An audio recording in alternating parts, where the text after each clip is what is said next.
112వ అధ్యాయము మొదటి వచనంలో యెహోవాను స్తుతించుడి. ఏం చేయాలంటే దేవుని మనం స్తుతించాలి. ఎల్లవేళలా దేవుని మనం స్తుతించాలి. కష్టాల్లో దేవుని స్తుతించాలి, నష్టాల్లో దేవుని స్తుతించాలి. దేవుడు మన పట్ల చేసినటువంటి కార్యాలను బట్టి అధికముగా దేవుణ్ణి స్తుతించేవారిగా మనం ఉండాలి. కాబట్టి దాని కింద వచనంలో యెహోవా యందు భయభక్తులు గలవాడు, ఆయన ఆజ్ఞలను బట్టి అధికముగా ఆనందించువాడు ధన్యుడు. ఈ ధన్యత అనే పదము ఆనందించువారు, ఇంకోటి అదృష్టవంతులు. పాత నిబంధనను హెబ్రూ భాషలో రాశారు, నూతన నిబంధనను గ్రీకు భాషలో రాశారు. కాబట్టి ఈ ధన్యతలో ఎవరు ఆనందించేవారుగా ఉంటారు, అదృష్టవంతులుగా ఉంటారు? దేవుని యందు ఎవరైతే భయము భక్తి కలిగి ఉంటారో వాళ్ళు ఆయన ఆజ్ఞలను బట్టి అధికముగా ఆనందించువాడు ధన్యుడు. ఈనాడు చాలామందికి ఆజ్ఞలు అని అంటే అవి ఒక పెద్ద పెనుభూతంగా అనిపిస్తాయి. చాలామందికి అమ్మో ఇది చెయ్యాలా, అమ్మో అది చెయ్యాలా, ఇవి చేయకూడదా, ఇవి చేస్తే ఏమైంది అని చెప్పి చాలామంది ఏం చేస్తారు అని అంటే దానిని గురించి భయపడేవారుగా ఉంటారు. దేవుడు మన మేలు కోసం ఏర్పాటు చేశాడు కానీ కీడు కోసం అది ఏర్పాటు చేయలే. మనం జీవితాంతం దేవునితో ఆనందించడానికి, అది జీవితాంతం అది మనకి మేలు చేయడానికే దేవుడు మనకి ఏర్పాటు చేశాడు. అంతే కదా. ఈ సృష్టిలో దేవుడు ఉంచినవి అన్నీ అవి మనకి మేలుకరానికే దేవుడు ఏర్పాటు చేశాడు. వేప చెట్టు కూడా మేలుకరమే. వేప వలన ఎన్నో ప్రయోజనాలు ఉన్నాయి. కాకరకాయ కూడా మన ప్రయోజనమే. కాకరకాయ తినటం వలన మనకి ఎన్నో ప్రయోజనాలు ఉన్నాయి, హెల్త్ బెనిఫిట్స్ అనేవి ఉన్నాయి. కానీ చాలామంది ఈ వేప అనగానే ఏమంటారు, అమ్మో చేదు, వద్దు నాకు అంటారు. మళ్ళీ కాకరకాయ అమ్మో చేదు, ఏదన్నా ఓకే కానీ నేను తినను అంటారు. అంటే ప్రతి దానిలోనూ మనకి ఏముంది, మంచి ఉంది. మంచిని దేవుడు మన కోసం ఏర్పాటు చేశాడు. ఈనాడు ఈ సృష్టిలో మనం చూస్తామంటే అంతా దేవుని దృష్టికి మంచిగా అనిపించిందంట. ఏంటి మంచిది. మనం ఈనాడు కొన్నిసార్లు అనుకుంటూ ఉంటాం, ఇది ఎందుకు చేశాడు దేవుడు, ఇది లేకుండా ఉంటే బాగుంటుంది కదా అని చెప్పి అనుకుంటూ ఉంటారు. ఉదాహరణకి గంజాయి సంబంధించినటువంటి మొక్కలు ఉన్నాయి, అవునా? అవి దేవుడే చేయకుండా ఉండుంటే కనుక అసలు గంజాయి తాగేవాళ్ళు కాదుగా. పొగాకు మొక్కలే లేకపోతే కనుక ఎవడు పొగాకు తాగడుగా. ద్రాక్ష చెట్లు లేకపోతే ఎవడు మందు తాగడుగా. అంటే ఇవి దేవుడు మేలుకరమైనటువంటి వాటి కోసం దేవుడు ఏర్పాటు చేసినప్పుడు దీన్ని నాశనం చేసింది ఎవడు? మానవుడు. అంతేనా కాదా? మానవుని యొక్క దృష్టిలో ఏముంది అని అంటే చెడు కోణం, చెడు దృష్టి ఉంది. కాబట్టి దానిని ఎలాగా వాడాలి అని చెప్పి వాడంతటా వాడు చేయబట్టే ఇలా అయిపోయాం మనం. అంతేనా? మానవుడు చెడు దానానికి ఎక్కువగా అట్రాక్ట్ అవుతారు కాబట్టి, చెడ్డవాటిని ఎక్కువగా ఇష్టపడతారు కాబట్టి అవి ఉన్నాయి. కానీ మన హెల్త్కి అవసరమైనటువంటి వాటిని ఎన్నో ఉన్నాయి. కానీ వాటిని పట్టించుకుంటారా? వాటిని ఎక్కువ వాడతారా?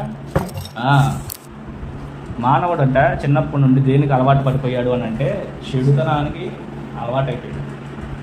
చెడు చేయడానికి ఎక్కువ ఇష్టపడ్డాడు కాబట్టి సాయంత్రం అయ్యేటప్పటికల్లా బిర్యానీ పొట్లాలు ఆహారం తినేటువంటి దానికన్నా కూడా బార్ షాపులు ఎదురుగా క్యూ లైన్లు ఎక్కువ ఉంటాయి. ఏ బార్ షాపులో చూసినా అన్నీ హౌస్ఫుల్గా కనిపిస్తూ ఉంటాయి. కారణం ఏంటి? పనిపాటు లేకపోయినా ఏం చేయాలి? తాగాలి. అంటే దానికో వంక ఏంటి, దానికో వంక పెడుతూ ఉంటాడు. అంటే దేవుని యందు భయము కలిగినటువంటి వాడు చెడు చేయటానికి భయపడతాడు. దేవుడు ఏం చెప్పాడు? మీరు తాగద్దు అని చెప్పి ఎందుకు చెప్పాడు తెలుసా?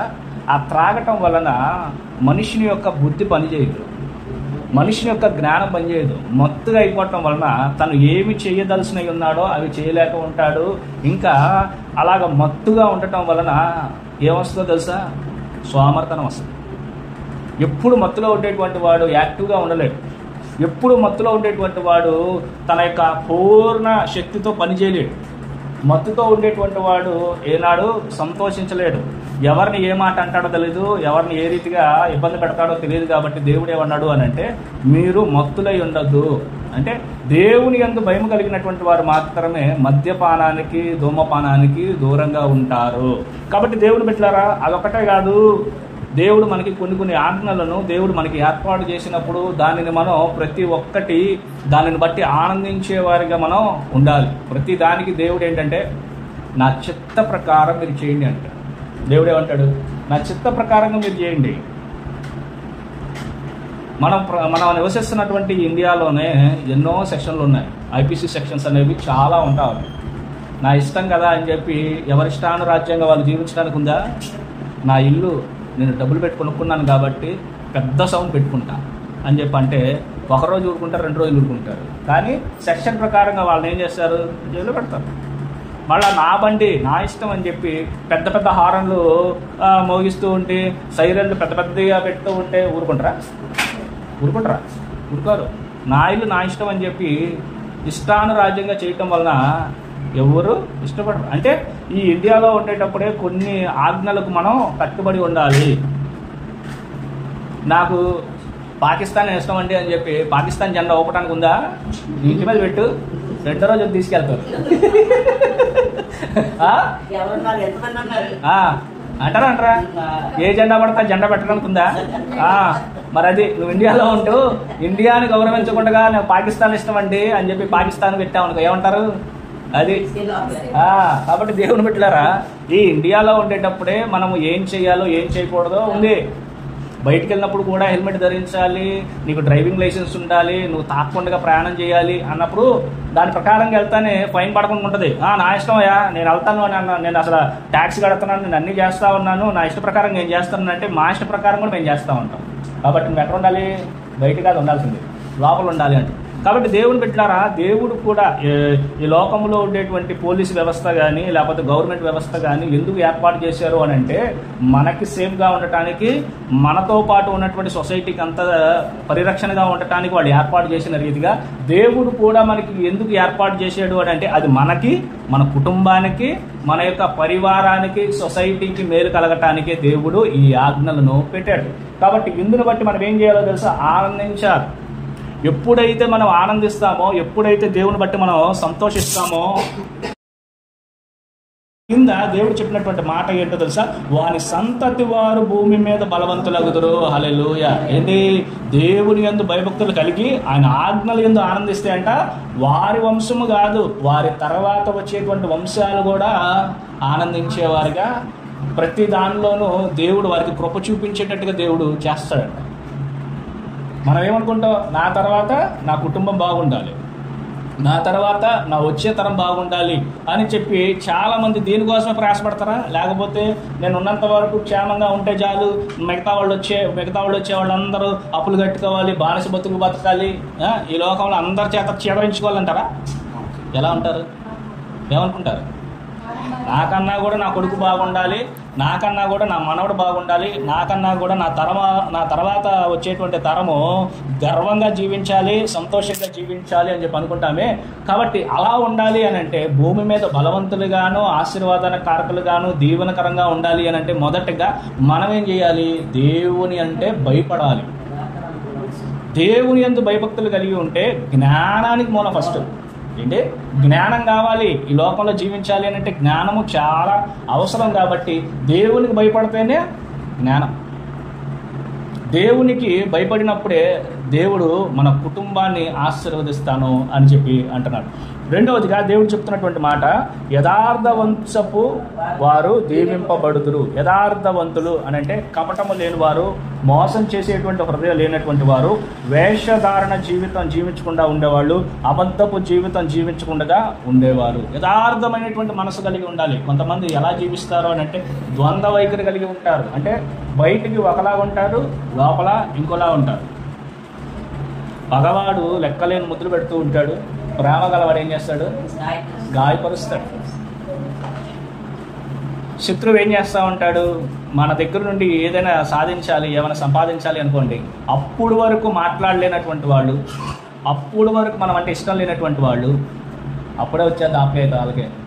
అప్పుడే ఎంత ప్రేమను చూపిస్తారు అని అంటే అంత ప్రేమను చూపించిన తర్వాత మనకే అర్థం కాదు, ఏంట్రా బాబు అంతకుముందు పాకిస్తాన్కి ఇండియాకి జరిగినంత యుద్ధంలాగా ఉండేది, ఇప్పుడేంట్రా వీళ్ళు ఇంతలా ఉన్నారు అని అనుకుంటాం. తర్వాత వాళ్ళ అవసరం అయిపోయిన తర్వాత ఇంకంతే, అటెళ్ళి గొళ్ళు వేసుకుని ఆలదారి ఆలదే మనదారి మందే. అంటే కొంతమంది ఎంత చాకచక్యంగా చేస్తారు అని అంటే అవసరానికి చాలామంది బంధుత్వాన్ని కలుపుకునేటువంటి వాళ్ళు ఎంతోమంది ఉంటారు. అంటే ఇప్పుడు మనుషులను సంతోషపెట్టడానికి ఉండకూడదు. అలా ఎలా ఉండాలో తెలుసు, ఎప్పుడు ఒక రీతిగానే ఉండాలి. ఒక ఆమె అయితే వాళ్ళ ఇంట్లో ఏ శుభకార్యాలు అయితే జరుగుతాయో ఆ శుభకార్యాలు అప్పుడు ఏం చేస్తుందో తెలుసా, నెల ముందరప్పుడే అందరితోనూ ఫోన్లో మాట్లాడుతుంది, అందరినీ పలకరిస్తూ ఉంటుంది. అందరినీ ప్రతిరోజు ఫోన్ చేసి వాళ్ళతో పలకరించడం వలన ఇరువురి మధ్య ఏం కలుగుతుంది, ప్రేమ పెరుగుతుంది. ఇంకా ఆ ప్రేమ ఎలా ఉంటుంది అని అంటే, ఇక మా ఇంట్లో ఫంక్షన్ జరిగేటప్పుడు మీరు ఖచ్చితంగా రావాలి అని అంటే అవతల వాళ్ళు ఏం చేస్తారు, ఖచ్చితంగా వస్తారు. కారణం ఏంటి అని అంటే, ఈమె ప్రతిరోజు మాతో మాట్లాడుతుంది.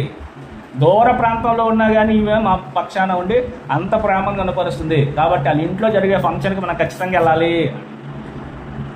వాళ్ళ ఇంట్లో జరిగేటువంటి ఫంక్షన్ పిలిచింది అనుకో, పాప వాళ్ళ బంధువులందరూ వస్తారు.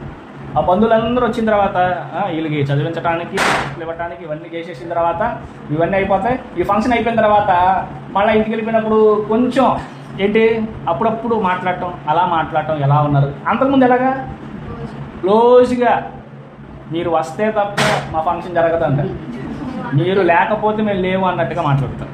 మీరు అసలు వస్తే మా యొక్క జీవితం ధన్యమైపోతుంది అని మాట్లాడతారు. ఇంకెలా మాట్లాడతారు తెలుసు, అసలు మీరు ఉంటే చాలు, అసలు మా ఇంట్లో వాళ్ళు కూడా అవసరం లేదు, మీరు ఉంటే చాలు అన్నట్టుగా మాట్లాడి ఫంక్షన్ అయిపోయిన తర్వాత అయిపోయింది. మళ్ళీ వాళ్ళ ఇంట్లో ఫంక్షన్ అయితే మరి వాళ్ళు పిలుపుతారు కదా ఎవరైనా, వీళ్ళే అంటారు మళ్ళీ ఏంటి మేము దూర ప్రాంతంలో ఉండి ఉన్నాము, ఈసారి వస్తామే ఎప్పుడైనా అప్పుడు కలుగుతాం.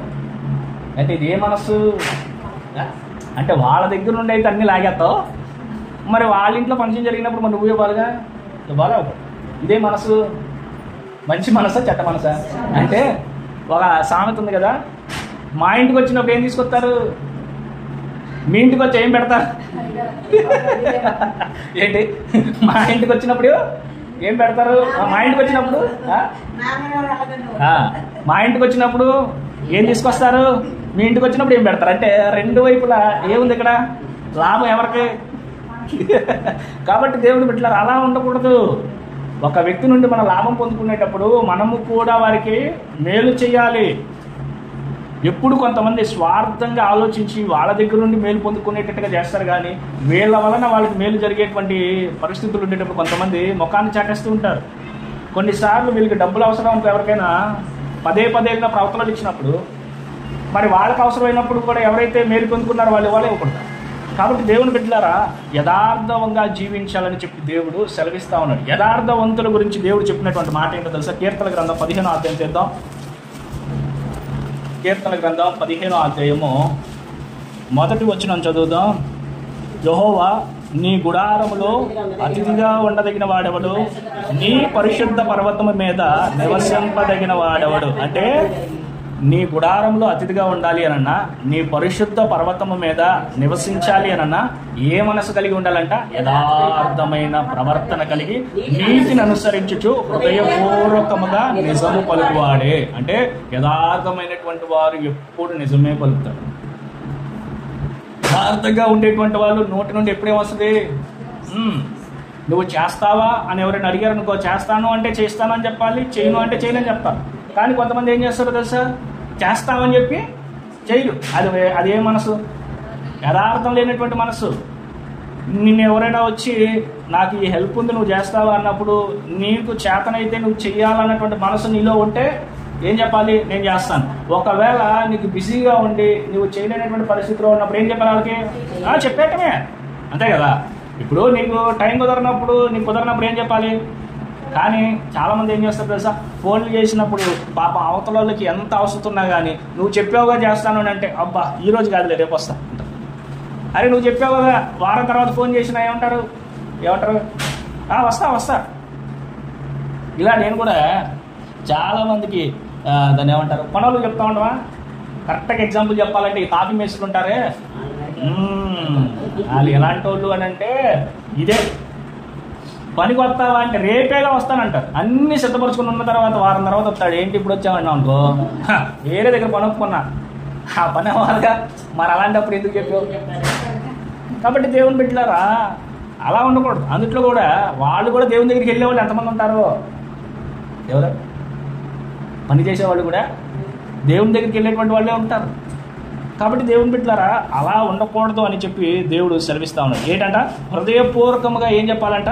నిజము పలుకు వాడే అట్టువాడు నాలుకతో కొండములాడడు, తన చెలికానికి కీడు చేయడు, తన పొరుగు వాని మీద నింద మోపడు. అంటే నోటితో ఎప్పుడు అబద్ధములాడడు, ఇతరులను దూషించడు, ఇతరులకు కీడు చేయడు అనే మాట ఇక్కడ మనం చూసాం. ఇంకా దేవుడు యథార్థవంతుల గురించి ఏం చెప్పాడు తెలుసా? యథార్థంగా ప్రవర్తించు వారికి ఏ మేలు ఏంటంట? యథార్థంగా ప్రవర్తిస్తే మనకు ఏ మేలు కావాలో దేవుడు దానిని ఆపకుండా దేవుడు చేస్తాడు. గెహజీ ఉన్నాడు. గెహజీ దేవుని యొక్క పరిచయం చేద్దామనే వచ్చాడు, దేవుని కొరకు వాడబడదామనే వచ్చాడు. ఏలియా ఎలా అయితే జీవించాడో ఎలీషా అలాగే జీవించాడు. ఎలీషా తర్వాత అదే పొజిషన్లో ఎవరు ఉండాలో తెలుసా? గెహాజీ ఉండాలి. ఎలీషా ఏలియా ఎదుట ఎలా ఉన్నాడో తెలుసా? తన యొక్క యజమానుడికి నమ్మకంగా ఉన్నాడు. ఏలియాను విడిచిపెట్టడానికి ఎలీషా అస్సలు ఇష్టపడలా. దేవుడు అతన్ని ప్రాణముతోనే తీసుకెళ్ళిపోతా ఉన్నప్పుడు ఈ ఎలీషా వెంటబడతాడనమాట. నువ్వు నన్ను విడిచిపెట్టేసే, నీకేం కావాలి అంటే, లేదు నీతో వస్తానంటే 2-3 సార్లు ఏదైనా కానీ ఎలీషా విడిచిపెట్టాడు. సరే నీకు చివరికి ఏం కావాలి? నీలో ఉన్న ఆత్మ నాకు 2 పాళ్ళు కావాలి. ఏలియా అన్నాడు తెలుసా? ఇదిగో ఈ దుప్పట నీకు తీసుకో, నువ్వు అడిగింది నీకు ఇచ్చానులే. కానీ ఏలియా అదృశ్యం అయిపోతాడు పరలోకానికి. ఎలీషా దగ్గర ఉన్నటువంటి దుప్పటిని తీసుకెళ్ళి ఆ నది మీద కొట్టంగానే 2 పాయలు అయిపోతుంది. అంత ఆత్మకు ఎలీషా దగ్గర గెహాజీ ఉన్నాడు. ఎలా ఉండాలి? దేవుని గురించి ఇంకా లోతుగా తెలుసుకోవాలి. తన యజమానుడు ఎలా అయితే ఉన్నాడో అతనిలో ఉన్నటువంటి భక్తిని నేర్చుకోవాలి, తనలో ఉన్నటువంటి మాదిరితనాన్ని నేర్చుకోవాలి. తను ఎలా మాట్లాడుతున్నాడు, ఎలా ప్రార్థన చేస్తున్నాడు, ఎలాంటి కార్యాలు చేస్తున్నాడు, వాటన్నిటినీ చాలా జాగ్రత్తగా అబ్జర్వ్ చేసి ఎలీషా కోరుకునే వ్యక్తిగా ఇతను ఉండాలి. కానీ నయమానికి కుష్టి వచ్చిన తర్వాత అతను వచ్చాడు. తర్వాత యోర్దాను నదిలో మునిగాడు. 7 సార్లు మునిగిన తర్వాత దేవుడు స్వస్థతనిచ్చాడు. స్వస్థతనిచ్చిన తర్వాత అతను వచ్చి ఇతనికి బంగారం, వెండి, వస్తువులు ఇవి అన్నీ ఇస్తుంటే ఎలీషా ఏమన్నాడు తెలుసా? నాకు ఇవే వద్దు, కానీ నువ్వు నీ ఇంటికి నువ్వు వెళ్ళిపో, నీ దేశానికి, నీ సిరియా దేశానికి నువ్వు వెళ్ళిపో అని చెప్పాడు. అయితే గెహాజీ అక్కడే ఉన్నాడు. తనకేమైనా మనసులో ఉంటే కనుక ఎవరు చెప్పాలి? యజమానుడు చెప్పాలి. ఎవరైనా యజమానుడు ఎలీషా చెప్పాలి. అయ్యా నాకు బట్టలు కావాలని ఉంది, వెండి కావాలని ఉంది, ఆయన ఏదో ఇస్తా అంటున్నాడు కదా, నేను తీసుకుంటాను, నీ సెలవు అయితే నేను తీసుకుంటాను, ఒక్కసారి పర్మిషన్ అడిగితే దేవుడు ఎలీషా ఏమన్నా అంటాడా? అన్నాడు కదా. ఒకవేళ ఇష్టమైతే ఇష్టం అని చెప్తాడు, వద్దురా బాబు అలాంటిది నువ్వు తీసుకుంటే కనుక నువ్వు శపితమైపోతావు అని చెప్తాడు. కాబట్టి ఉంటుంది. కానీ ఏం చేశాడు? ఈ ఎలీషా ఉన్నంత వరకు ఆయన దగ్గరే ఉండి, ఆయన లోపలికి వెళ్ళిన తర్వాత ఇక ఈయన పరుగుల మీద పరుగులు, ఆ రథాలు వెళ్తున్నప్పుడు, సైన్యం వెళ్తున్నప్పుడు పరుగులు పెట్టుకొని వెళ్తున్నాడు. దేనికోసం?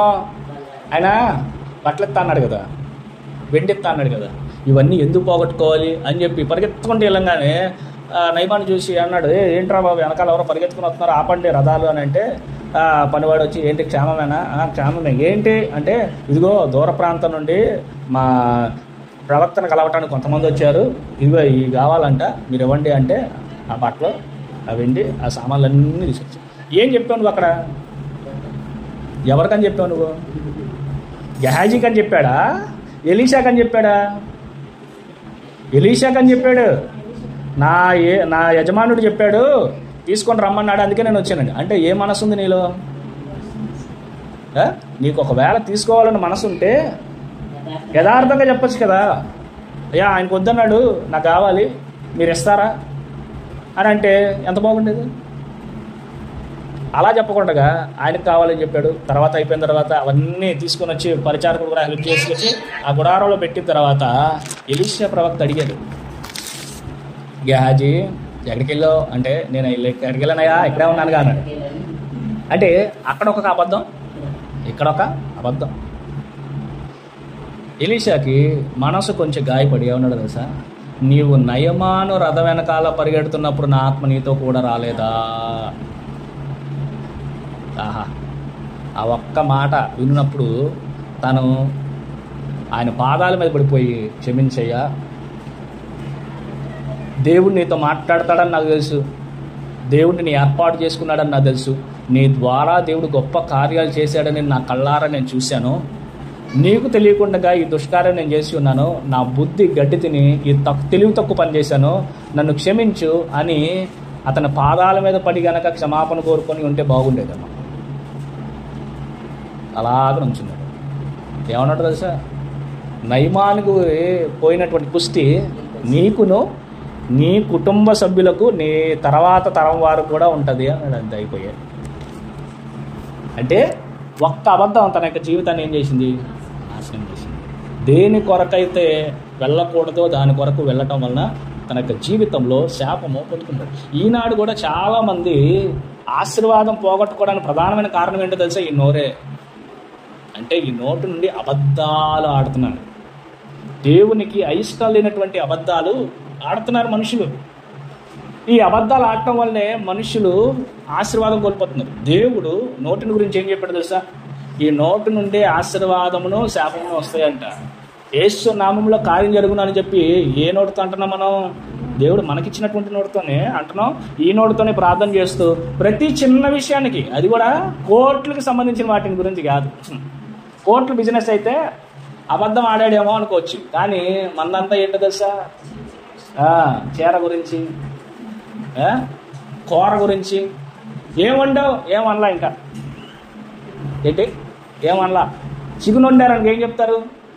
మా ఆయన ఏదో తెచ్చాడు కూర, చేసే కూర. అంటే చికెన్ చెప్పటానికి, నాన్ వెజ్ చెప్పడానికి కూడా చాలామంది ఏం చేస్తారు తెలుసా? అంత అబద్ధమే. ఎందుకు? ఇష్టమైతే పెట్టు, కష్టమైతే మానే. దానికి కూడా ఎందుకు? ఆ చిన్న కూర విషయం గురించి కూడా ఎందుకు అబద్ధాలు ఆడటం? అదే అన్నా, అంటే చిన్న విషయానికి కూడా ఏం చేస్తూ ఉంటారు? చెప్పరు. అంటే వండింది ఒకటైతే వేరేది చెప్తూ ఉంటారు. కాబట్టి దేవుడు బిడ్డలారా అలాగా ఉండటం వల్లనే దేవుడు కూడా మెచ్చుకుంటూ ఉంటాడు. అబద్ధానికి జనకుడు ఎవరో తెలుసా? సాతానుడు. అబద్ధాలు ఎక్కువగా ఆడేస్తూ ఉంటారు కొంతమంది. ఈ అబద్ధాలు ఆడటం వలన ఎవరు కుమారులు? మనం అసలు దేవునికి ఏమని చెప్తాను తెలుసా? దేవా, నువ్వు నన్ను నీ కుమారుడిగా నీ కుమార్తెగా చేసుకున్నావు, నీకు స్తోత్రం అంటే సో పోస్ అవుతాను. చెప్పేదేమో నీ కుమారుడు నీ కుమార్తె అంటావు, చేసేదంతా సాతాను పనులు. నా దగ్గరికి వచ్చేమో దేవా నీ కుమారుడు నీ కుమార్తె అంటావు, మళ్ళీ చెప్పేవన్నీ అబద్ధాలే. కాబట్టి దేవుని బిడ్డలారా అలా జీవించకూడదని చెప్పి దేవుడు సెలవిస్తా ఉన్నాడు. యథార్థంగా జీవించే వారి గురించి దీము పట్టడంతో పాటు 3వ వచనంలో ఆ మాట ఉంది, చూద్దాం. కలిమియు సంపదయు వాని ఇంట నిండును, వాని నీతి నిత్యము నిలుచును. హల్లెలూయా. ఏంటంటే కలిమి సంపద వాళ్ళ ఇంట్లో ఉంటుందంట. అంటే యథార్థంగా జీవించే వారి ఇంట్లో ఏముంటుందంట? కలిమి సంపద, ఇంకా నీతి నిత్యము వారితోనే నిలిచి ఉంటుంది. యథార్థవంతులకు చీకటిలో వెలుగు పుట్టును, వారి కటాక్షమును వాత్సల్యతయు నీతియు గలవారు. చూసారా? అంటే ఒక్క యథార్థంగా జీవించడం వలన ఎన్నో మేలులు జరుగుతూ ఉంటాయి. కాబట్టి దేవుని బిడ్డలారా మన యొక్క మనస్సు కీడు చేయటానికి పరుగులు పెడుతుందా, మేలు చేయటానికి పరుగులు పెడుతుందా అని చెప్పి మనం జ్ఞాపకం చేసుకోవాలి. చాలామంది దుష్ట మనసు కలిగి ఉంటారు. ఏ మనసు? దుష్ట మనసు. అంటే వాళ్ళకి కీడు కల్పించాలనేటువంటి మనసు ఉంటూ ఉంటుంది. ఆస్తి పంపకాల మధ్యలో ఉంటూ ఉంటుంది, ఏమైనా షేరింగ్ చేసే విషయంలో ఉంటూ ఉంటుంది. దొంగతనం చేసేటువంటి దొంగలు కూడా ఏం చెప్తూ ఉంటారు? రే మనం దొంగతనం చేశాం కదా, అందుట్లో అంతా సమానంగా పంచుకోవాలంట. ఏంటి? అంతా సమానంగా పంచుకోవాలంట.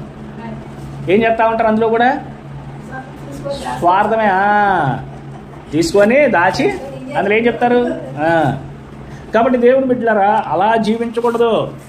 మనము దేవుడు ఏమన్నాడు? నీకు నష్టము కలిగిన మాట అనేది తప్పకూడదు.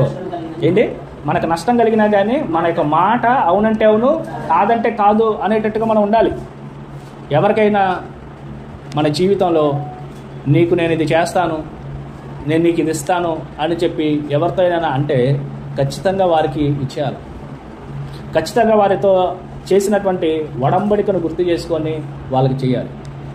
అలా కాకుండా అమ్మో అప్పుడు తక్కువ రేటు ఇప్పుడేమో ఎక్కువ రేటు, అప్పుడు ఏదో నేను వాగ్దానం చేసేసానులే, ఇప్పుడు నేను అలా ఇవ్వను అని చెప్పి ఎవరైతే మాట మారుస్తారో వాళ్ళని గురించి దేవుడు కూడా చాలా దుఃఖపడతారు అనమాట. అంటే వీళ్ళేంటి మాట మార్చేవారుగా ఉన్నారేంటి? నా ప్రజలు ఎలా ఉండాలి? యథార్థంగా ఉండాలి, ఒకే మాట మీద ఉండాలి. కానీ వీళ్ళు ఏ మాట మీద ఉంటున్నారు? 2 మాటల మీద ఉంటున్నారే అని చెప్పి దేవుడు వారిని గురించి దుఃఖపడుతూ ఉంటాడు. కాబట్టి దేవుడు పెట్టారా, దేవుడు వెంబడిస్తున్నటువంటి మనము వేషధారణ ఉండకూడదు. దేవుని మందిరానికి వచ్చినప్పుడు దేవుని మనం ఎలాగ స్తుతిస్తూ దేవునికి మనం ఎలాగ ప్రాధాన్యత ఇస్తున్నామో ఇంట్లో కూడా మనం అలాంటి యథార్థమైన జీవితం ఉండాలి. ఇలాంటిది మనం ఉండదు కదా. ఏం చేస్తూ ఉంటాం? మందిరానికి వచ్చినప్పుడైతే ఎక్కువ సమయం దేవునితో కేటాయిస్తూ ఉంటాం, మిగతా రోజుల్లో తక్కువగా ఇస్తూ ఉంటాం. దేవుడు అన్నాడు, పైకి భక్తి గల వారి వలె కనపడచ్చు, దాని యొక్క శక్తిని ఆశ్రయించలేనటువంటి వారి వలె ఉన్నారు. అవును, చాలామంది భక్తిపరులుగా కనపడుతూ దేవుని యొక్క శక్తిని నమ్ముకోవటం. కొంతమంది అయితే బయటికి చెప్పడానికి అన్ని నీతి పలుకులే చెబుతూ ఉంటారు, చేసేవన్నీ దుష్టమైనటువంటి పనులే, ఇతరులకు కీడు కల్పించేటువంటి పనులు ఈ లోకంలో మనుషులు చేసేవారుగా ఉన్నారు. లేరా? పెద్ద మనుషులని చెప్పుకొని మీకు న్యాయం చేస్తామని చెప్పి అని వీళ్ళ దగ్గర వాళ్ళ దగ్గర డబ్బులు నొక్కేసి ఎవడు ఎక్కువ ఎత్తున్నాడో ఆడికి న్యాయం చేసేవాళ్ళు లేరా ఈ లోకంలో? ఉన్నారా లేదా? లక్షల్లో తీసుకునే వాళ్ళు లేరా? ఉన్నారా లేరా? అంటే వాళ్ళు ఏంటి పెద్ద మనుషులు, మేము న్యాయం చేస్తామని చెప్పిన వాళ్ళు. చాలామంది ఏం చేస్తూ ఉన్నారు? ఇలాగా ఏం చేస్తూ ఉన్నారు అంటే దేని కొరకు వాళ్ళు కక్కుర్తిపడి పనులు చేస్తూ ఉన్నారు? డబ్బు కోసం. కాబట్టి దేవుని బిడ్డలారా, అందుకని దేవుడు అన్నాడు, డబ్బు నువ్వు ఎక్కువ ఇష్టపడితే దేనికి బానిస అయిపోతావు. కాబట్టి మరి ఒక వచనం మనం చూద్దాం. దయాళులను అప్పు ఇచ్చువారును భాగ్యవంతులు, న్యాయ విమర్శలో వారి వ్యాజ్యము గెలుచును. ఎలా కలిగి ఉండాలంట? దయ కలిగి ఉండాలి. 6వ వచనం, అట్టి వారు ఎప్పుడునూ కదిలింపబడరు, నీతిమంతులు నిత్యము జ్ఞాపకములో నుందురు, వాని హృదయము యెహోవాను ఆశ్రయించి స్థిరముగా నుండును, వాడు దుర్వార్తకు జడియడు. ఎలా ఉంటాడంట? ఎవరిని ఆశ్రయిస్తాడు? ఆశ్రయించడం అని అంటే దేవుని యందు విశ్వాసం ఉంచటం. వారు దేవుని యందు విశ్వాసం ఉంచారు కాబట్టి ఎలా ఉంటారో తెలుసా? స్థిరత్వముగా ఉంటారు, వాళ్ళు దుర్వార్తకు జడియడు. దేవుని యందు విశ్వాసం ఉంచినటువంటి వారు కలవరం చెందరు, దేవుని యందు విశ్వాసం ఉంచినటువంటి వాళ్ళు భయపడరు, దేవుని యందు విశ్వాసం ఉంచినటువంటి వారు పరిస్థితులు ఎలా ఉన్నా కానీ దేవుని ఆనుకొని ఉన్నారు కాబట్టి వారి యొక్క మనసు ఎలా ఉంటుందో తెలుసా? నిబ్బరంగా ఉంటుంది. ఎందుకన్నా తెలుసా? ఈ పరిస్థితులు ఎలా ఉన్నా కానీ దేవుడు నాకు వాగ్దానం చేశాడు, దేవుడు నాకు దర్శనం చూపించాడు, కాబట్టి నేను ఆయన యందు విశ్వాసం ఉంచాను కాబట్టి దేవుడు నాకు మేలే చేస్తాడు అని చెప్పి వాళ్ళు ఏం చేస్తారో తెలుసా? దృఢత్వముగా ఆయన మీద ఆనుకొని ఉంటారు. యోసేపుకు దేవుడు ఎప్పుడో వాగ్దానం అనుగ్రహించాడు. తన యవ్వన కాలంలో ఉండగానే దేవుడు అతనికి 2 దర్శనాలు చూపించాడు. ఒకటి, చేనులో అందరూ పనలు కట్టుకుంటా ఉన్నప్పుడు యోసేపు పన చుట్టూరు మిగతా పనులన్నీ సాగిలపడినట్టుగా కనపడలేదు. తర్వాత 2వ కళ కనబడింది దానికి. ఏంటో తెలుసా? సూర్యుడు, చంద్రుడు, 12 మంది, ఆ 11 మంది నక్షత్రాలు ఎవరికి మొక్కుతున్నట్టు కనబడింది? యోసేపు. యాకోబు ఏమన్నాడు తెలుసా? అంటే నేను, మీ అమ్మ, మీ అన్నలందరూ నీకు మొక్కాలరా అన్నాడు. దీని యొక్క సాదృశ్యం అదే. అంటే ఈయన హై అథారిటీలో ఉంటాడు, వీళ్ళంతా ఆయన కింద ఉంటారు అనేగా. కానీ ఈ వాగ్దానమును యోసేపు నమ్మాడు. నా జీవితంలో దేవుడు గొప్ప కార్యం చేయబోతున్నాడు అని విశ్వసించాడు. కానీ తనకున్నటువంటి పరిస్థితులన్నీ ఎలా ఉన్నాయి? సొంత అన్నలే అతను నమ్మేశారు, బానిస బయటకు బతికాడు, జైల్లో ఉంచాడు, ఎన్నో చిత్రహింసలు తను అనుభవించాడు. తను చేయనటువంటి తప్పుకు కూడా కీడును, శిక్షను అనుభవించాడు. కానీ తన మనసులో ఏనాడు దేవుని గురించి చెడు అభిప్రాయం రాలా, దేవుడు అన్యాయస్తుడు అన్నటువంటి మాట రాలా. చాలామంది తెలుసా, ఒక కొడుకు చచ్చిపోతేనో ఒక కూతురు చచ్చిపోతేనో ఏమంటారు తెలుసా? దేవుడు అన్యాయస్తుడు, నా కడుపు కొట్టాడు అంటారు. ఎవరు కొట్టారు ఏంటి అంటారా? అనరా? ఏమని? లోకంలో ఎంతోమంది కుమార్తెలు ఉండగా ఒక్కగానొక్క కొడుకేనా, నా కొడుకైనా దొరికాడు, నా కూతురైనా దొరికారు, దేవుడు ఏం కొట్టాడంట? నా కడుపు కొట్టాడు, నా కడుపు కోతకు కారణం ఆయనే అని చెప్పి అంటూ ఉంటారు. అంటే చిన్న దాని గురించి కూడా ఏమైపోతారు అని అంటే దేవుడి మీద ఇలాంటి మాట అంటూ ఉంటారు. బంగారం పోతే ఏమంటారు? దేవుడే ఉంటే కనుక దొరుకుతుందిగా. దేవుడు ప్రార్థన చేస్తే కనపడాలిగా, మరేంటి కనపడలేదు అంటే ఏం దేవుడు ఏంటి ఇలా చేశాడు? ఇలా ఎందుకు జరిగింది అని ఎవరిని అంటారు అంటే వాళ్ళలో దేవుని మీద ఉండాల్సినటువంటి విశ్వాసం వాళ్ళకి పూర్తిగా లేకపోవటం వల్ల. అంటే అవగాహనలు ఏమంటారే, పిల్లకాకేం తెలిసి ఉండాలి తప్ప అని. కొంతమందికి వివేచన లేకుండా ఉన్నటువంటి వాళ్ళు ఏమవుతారు అంటే ఎగిరిపడుతూ ఉంటారు వాళ్ళకి. అంటే వాళ్ళకి పూర్తి అవగాహన లేదు. పూర్తి అవగాహన లేకుండా కొంతమంది మాట్లాడుతుంటే ఎలా ఉంటుంది వీళ్ళకి పూర్తిగా తెలియదు, అక్కడ జరుగుతున్న దాని గురించి తెలియదు కాబట్టి ఇలా మాట్లాడుతున్నారు అని అంటారు. అవునా? అదే దేవుని మీద పూర్తిగా ఆనుకున్నటువంటి వాళ్ళు అయితే యోగులాగా స్థిరత్వంగా ఉంటారు. వాళ్ళు తొనకరు బెనకరు. ఎలాంటి స్థితి ఉన్నా కానీ వాళ్ళు ఏం చేస్తారు అని అంటే స్థిరత్వముగా ఉంటారు. కాబట్టి దేవుడు బిడ్డలారా, దేవుడు మనకి ఆ విశ్వాసమును దేవుడు పరీక్ష చేస్తాడు. ఏం చేస్తాడు? దేవుడు పరీక్ష చేస్తాడు. గొప్ప ఆశీర్వాదానికి వారసులుగా వాళ్ళని చేసినప్పుడు కొంతమందికి నిలబెట్టుకోవడం తెలియదు. ఏంటి? ఉదాహరణకి కొంతమందికి అవసరంలో ఉన్నారని చెప్పి 1,00,000 రూపాయలు ఇచ్చామనుకో, తెలివిగల వాళ్ళు అయితే ఏం చేస్తారు? అవసరానికి వాడుకుంటారు. తెలివి తక్కువ వాళ్ళు ఏం చేస్తారు? జల్సాలు చేస్తారు. ఏం చేస్తారు? జల్సాలు చేసేవాడికి మళ్ళీ 1,00,000 ఇస్తావా? లేకపోతే ఆ పోన్లే వీడు భలే ఖర్చు పెట్టాడు అని చెప్పి 10,00,000 ఇస్తావా? దేవుడు కూడా అంతే. నీకు ఇచ్చినప్పుడు నువ్వు నిలబెట్టుకుంటావా లేదా అని చెప్పి దేవుడు ఏం చేస్తాడో తెలుసా? పరీక్ష చేస్తుంటాడు. చాలామంది పూర్తిగా దేవుని మీద ఆధారపడలేనటువంటి వాళ్ళు, పూర్తిగా దేవుళ్ళు నిలబడలేనటువంటి వాళ్ళకి ఒక పని ఇచ్చినప్పుడు వాళ్ళు ఏం చేస్తారు? పనులు పట్టుకుంటారు. వెళ్ళి ఉద్యోగం ఇచ్చినప్పుడు ఉద్యోగాన్ని పట్టుకుంటారు. వ్యాపారం ఇచ్చినప్పుడు వ్యాపారాన్ని పట్టుకుంటారు. వాళ్ళకి బిడ్డలు ఇచ్చినప్పుడు బిడ్డలు పట్టుకుంటారు. వాళ్ళకి పొలం ఇచ్చినప్పుడు పొలం పనులు చేసుకుంటూ ఉంటారు. వాళ్ళకి గొర్రెలు మేకలు ఉండేటప్పుడు ఆ పనులు చేసుకుంటూ ఉంటారు. లేకపోతే దేవుడు వారికి పశువులు ఇచ్చారనుకో, అవి మేపుకుంటూ ఉంటారు. దేవుని పక్కన పెట్టేసి ఏం చూసుకుంటూ ఉంటారు? ఇక వ్యాపారం వ్యాపారం వ్యాపారం వ్యాపారం, ఉద్యోగం ఉద్యోగం ఉద్యోగం, పిల్లలు వాళ్ళ పిల్లలు అవే. ఇందులో ఎవరుండరు? దేవుడు ఉండదు. దేవుడు అలాంటి వారికి ఇష్టపడ్డ. దేవుడు ఏం కోరుకుంటాడు తెలుసా? నేను వీళ్ళకి ఆశీర్వదిస్తే వీళ్ళు మరలా నన్ను పట్టుకోవాలనుకుంటాడు దేవుడు. ఏంటి? దేవుడు ఎలాంటి వాడు అంటే, నీకు ఇచ్చినటువంటి సంపద వలన నాకు మహిమ వచ్చి నీవు నాకు దగ్గర అవ్వాలని చెప్పి దేవుడు ఇస్తాడు. కానీ మనుషుని యొక్క ఆలోచన ఏంటో తెలుసా? ఇది ఇస్తే చాలు, దేవుడు అవసరం నాకు. ఇక ఏ ఆలోచన అది? దుష్ట ఆలోచన. ఇది ఇవ్వటం వలన దేవునికి దూరం అయిపోతే దేవుని రాజ్యానికి దూరం అయిపోతూ ఉంటాం. అంతేనా? అందుకనే దేవుడు ఏం చేస్తాడు అని అంటే, వీళ్ళు పూర్తిగా నాకు ఆనుకోవాలి, పూర్తిగా నన్ను ఆశ్రయించాలి. వీళ్ళకి ఒకేసారి ఎట్టే టైం లాటరీలో 1 కోటి రూపాయలు వచ్చినా కానీ వీళ్ళు ఎలా ఉంటారు? 1 కోటి రూపాయలు పట్టుకొని పారిపోరు దూరం. ఆ 1 కోటి రూపాయలని ఉన్నా కానీ మరలా ఎక్కడికి వస్తారు వీళ్ళు? దేవుని దగ్గరికి. యోసేపును కూడా దేవుడు అలాగే నడిపించినప్పుడు కూడా దేవుడు అతన్ని రాజు తర్వాత రాజుగా నిలబెట్టినా కానీ దేవునికి ప్రార్థించడం మరవలా, దేవునికి పాత్రుడిగా జీవించడం మరవలా, గర్వము రాలా, అహంకారం రాలా, మోసం చేసినటువంటి వాళ్ళు ఎదురైనా కానీ వాళ్ళను దండించేటువంటి మనసు రాలా.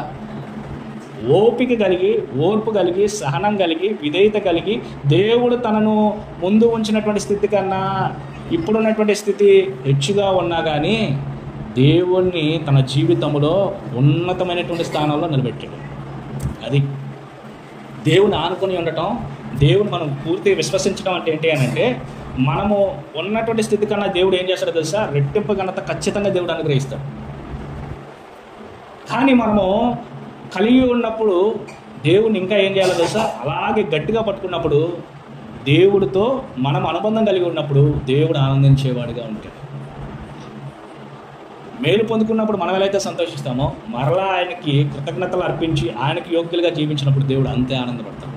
కాబట్టి దేవుని బిడ్డలారా, మరొక వచనం చూద్దాం. 8వ వచనం. వాని మనస్సు స్థిరముగా నుండును, తన శత్రువుల విషయమైన తన కోరిక నెరవేరు వరకు వాడు భయపడడు. శత్రువులు దావీదుకి ఎన్నో రీతిలుగా బాధలు పెట్టాలని చెప్పి చూశారు. సొంత మావే చంపాలని చెప్పి చూశారు. సౌలుని చంపేటువంటి అవకాశము దావీదుకి దొరికినా కానీ తను చంపకుండా వదిలేశాడు. కారణం ఏంటో తెలుసా? దేవుడు చూసుకుంటాడు, నేను కాదు. ఏంటి? దేవుడు చూసుకుంటాడు, నేను కాదు. ఆయనే వీళ్ళ మీద జయాన్ని అనుగ్రహిస్తాడు అని చెప్పి ఊరకే నిలిచిండి ఉండటం వలన సౌలు తన కత్తి మీద తానే పడి మరణించాడు. దేవుడు అతన్ని రాజుగా చేశాడు. నీతిమంతుల యొక్క కోరిక ఎలా ఉంటుంది? ఉత్తమైనదిగా ఉంటుంది.